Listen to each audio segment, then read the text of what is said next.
आज चाहिँ मेरो प्यारो छोरीको जन्मदिन है। मेरो सानो चाहिँ मस्त निन्द्रामा छिन् कि उनलाई चाहिँ हामीले 12 बजे सरप्राइज दिने भनेको थियौँ त। उनी चाहिँ मस्त निन्द्रामा छिन् कि अनि मैले चाहिँ यता केक रेडी गरिसकेकी छु। अनि उनी चाहिँ मेरो बहिनी र अनि मेरो सानो भएर चाहिँ मस्त निन्द्रामा सुतेको छन् कि म चाहिँ यता केक लिएर फेरि अनि केक देखाएकी छु कि फेरि मेरो क्यामेराम्यान भाउजू हुनुहुन्थ्यो नि त। मेरो भाउजू आउनुभएको थियो नि त। चाहिँ क्यामेराम्यान है मेरो प्यारी भान्जुको ह्याप्पी बर्थडेको दिन।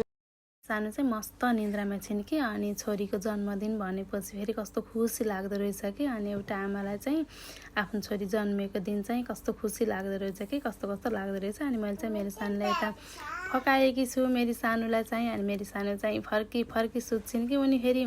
अनि मैले फेरि यता स्पेरी छर्केकी छु नि त। उताखेरि मैले बहिनीलाई छर्किँदा बहिनी फेरि डराउँछिन् कि स्पेरी छर्किँदाखेरि। अनि मेरो सानोलाई चाहिँ मैले उठाएर ह्याप्पी बर्थडे टु यु मेरो प्यारी छोरी भनेकी छु। उनी चाहिँ अझै पनि निन्द्रामा छिन् कि उनीहरू कति निद्रा लाग्छ नि। बाई बाई, अरू भिडियो पार्टमा हेर्नु होला।